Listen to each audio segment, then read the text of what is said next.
Hello friends, my name is Professor Jitendra Desai, and today I am discussing the one of the major subject of the UPSC, the Indian economy.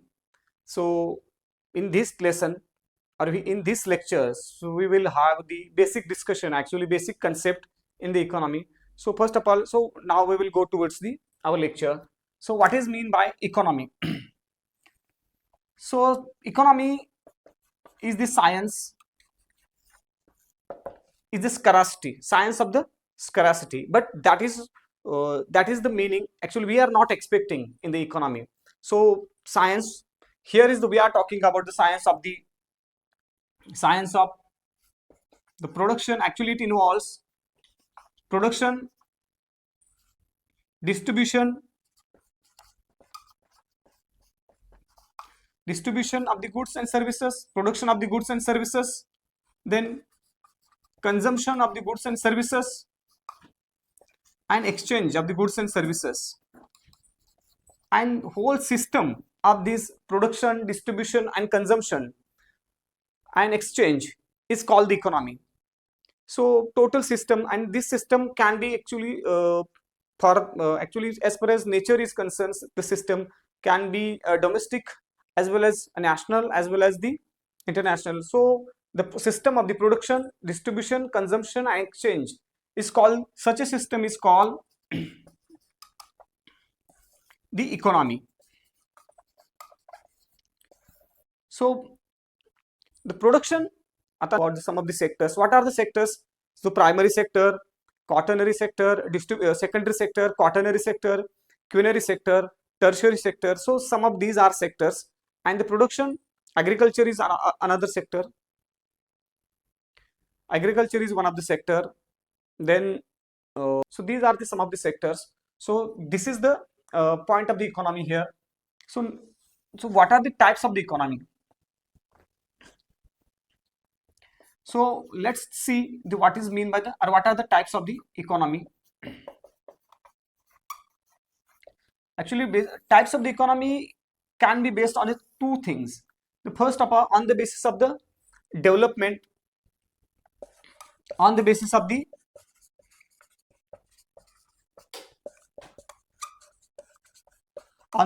development, the economy can be categorized. And another kind of the classification is there on the basis of ownership,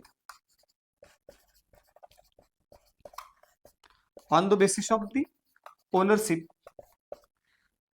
So first of all, then these three actually based on the basis of the development. So again it can be categorized into three sections. One is the developed countries, developed and underdeveloped, and meanwhile the developing countries. Most of the European countries see the classification in just two way. The one is a developed and underdeveloped, but most part of the other parts of the world, especially the Asian countries and North South American, especially considers these three sections, means developed, underdeveloped, and developing as well. So and another classification is there on the basis of the ownership of the resources, actually ownership of resources. So we will dwell in the details actually afterwards. So first of all, we need to talk about what kind of the classification is there here. So first one classification is based on the socialist kind of the economy. You might have heard this word, socialist economy, then capitalist economy, and mixed economy. And mixed economy. So now we will go in details. So first of all, on the basis of the development, this is the one of the categorization just actually we have seen. So what is mean by development? First of all, we need to be clear about the development, the term development. Term development. What is mean by development? This term can be actually subjective, because subjective means everyone has their own kind of the definition of the development. Suppose we are talking about one of family, and this family is very much developed because of the this family especially having the good income or per capita income of the such a families is very high, so we can say that actually this family is very much actually developed, but that is not the case with the country. So first of all, we need to be clear about the development. So development and growth actually is altogether different terms, and we need to be clear about first of all. So let's see the what is meant by development. So suppose I will give the example of the two families here. Suppose there is one family and another two families here. So this family A and family B. The family A has the per capita income is more than 8 lakh per year or per, but and here is the another family B is has the income of the per capita income is around 3 lakh. But this family has education level of family A is education level as per as just 6 year education. 6 year means on an average of the family A having the education of the only 6 years, while family B has the average educational years around the 12 years. And overall health condition of such families means three are having the heart related diseases, and means most of the families are having the health issues like the some of the family members are having the heart diseases, some of the members have has the members having the like the sugar or BP like diseases or health issues. But so another family does not have any kind of such a things, or uh, does not have any family or health issues especially. Means very healthy family, and this is unhealthy.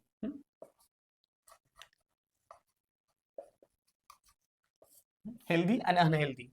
So which family can be said here the developed family? So if you see family A has the more than income of the 8 lakh per annual, education level, 6 year education level, unhealthy. A family having the income is more, but some of the other issues is also with this. And the family B, if you see here, the family B is having the minimal income or the medium kind of the income. 12 as far as education is concerned, is a very good, very literate family, very educated family, and healthy is as well. So here we can say easily we can say that anybody can say than the family A. So let me clear here. So family, what is the issue with the family A? So these are some of the criteria which are not met by the family A.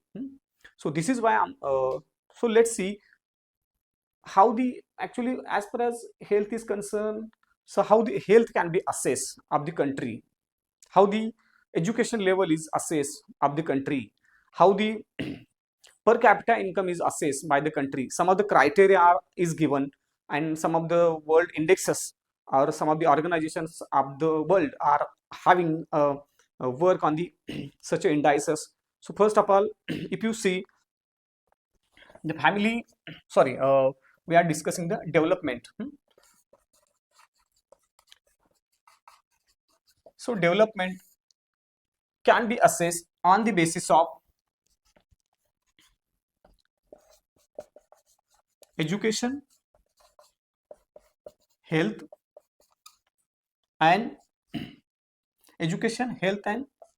per capita income. So education can be assessed on the two criteria: average educational year or average educational year of the per person.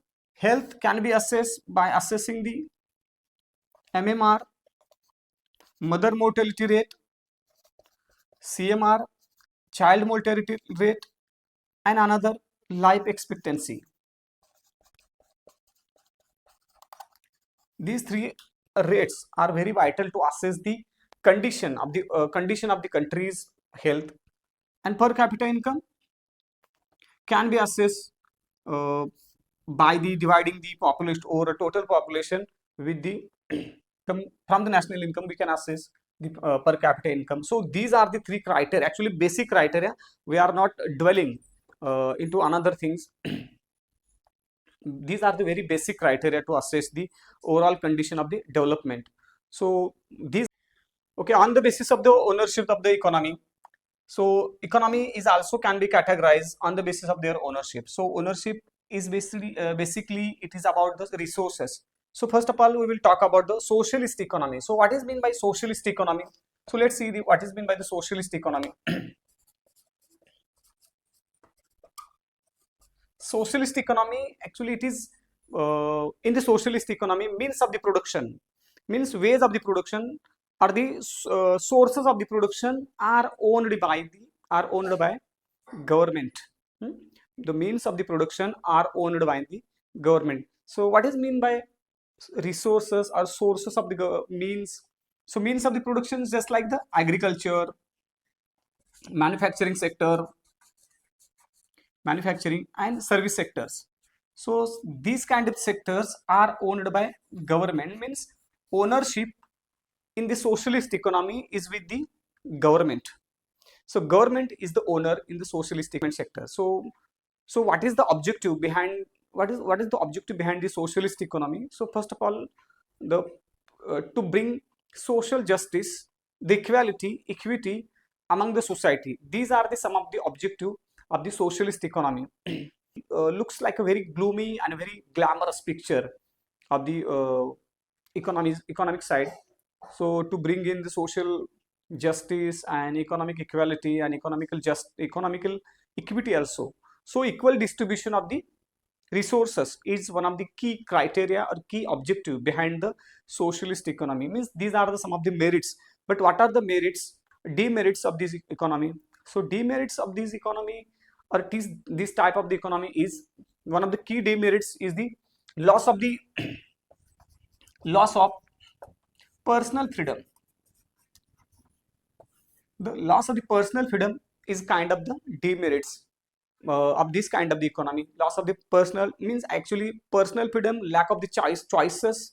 So in this kind of the economy, people do not have the enough choices or do not have the personal liberty to choose what they want to produce, what they wanted to create. So this is the some of the demerits and merits also of this economy.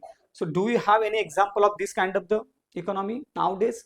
So very few country is having this kind of the economical condition or economical system nowadays, because but after 1989, after the disintegration of the Soviet Russia, so many countries especially left this kind of the ways. Means before, actually 15 countries after the disintegration of socialist Russia started to have or started their journey with this socialist economy. But nowadays China is one of the example of the socialist economy, but even today also China is moved from the socialist to the mixed economy.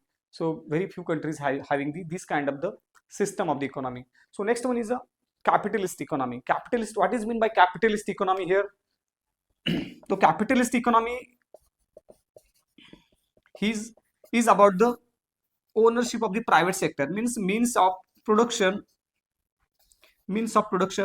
are owned by the private sector, means or would the private sector, means of the production is owned by the private sector, means private sector has the liberty to choose the what they produce, what kind of they produce, where they distribute, and what kind of they consume. So this kind of the liberty leverage they have in the capitalist economy. So now most of the countries, actually most of the, means all of the countries we can say, but most of the countries are having this kind of the system of the economy. So so this also having the demerits and merits. So what are the biggest demerits of the capitalist economy is the social or economic disparities, means an unequal distribution of the income is one of the key demerits. And merits, we have the personal choices, personal liberty to choose what they produce, what they wanted to distribute, where they distribute. So this, okay. And last one is a mixed economy. Mixed economy. So this economy has this constraint of the socialist as well as the capitalist economy. Socialist and capitalist economy. So what is mean by this So this kind of the economy having the some sort of the features of the socialist economy and capitalist economy, means the having the combined ownership. Sometimes means both the sectors are working, means public sector, the private sector, and sometimes public private partnership is also there. So it is called the mixed economy. Actually it is, we can say it is a safe way to live, or safe system to safe economic system. Actually we can say here safe. Why? Because safe, definitely both kind of the system is available here. The most of the businesses are owned by the private sector, and some of the businesses are having the hold of the government also. So but now most of the countries, especially see in the Asia and the South American continent, are having this kind of the system. India is one of the biggest example. Now China is also turning towards the mixed economy after gaining the independence in 1947. So we started our journey as a mixed economy, and now after 1991, after the LPG, we have introduced in the form of the new reform we have made in our economy. So we are also leaning towards the capitalist economy. But even today also some of the companies or some of the sectors are held by the government even today also. So this is this all about the mixed economy. So India is one of the key example. So what is the demerits and merits? So what one of the biggest merits of this economy?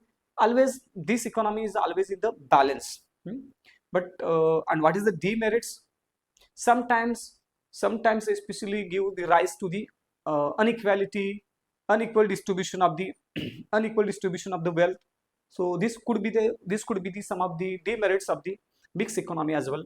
So overall condition, if you see this kind of the economy, in today's lecture we have discussed here what is mean by economy. Economy means the system of the production, distribution, consumption, and exchange is combinedly called the economy. And then we move towards the types of the economy, in which we have seen types of the economy which are based on the development. There are three types of the developed economy, underdeveloped, and developing economy, and on the basis of the capital ownership of the resources. So we have seen socialist, which are based on the public ownership. Capitalist economy, it is about the private ownership. And mixed economy, where the both kind of the ownership is existed. So this is all about the basic concept of the economy.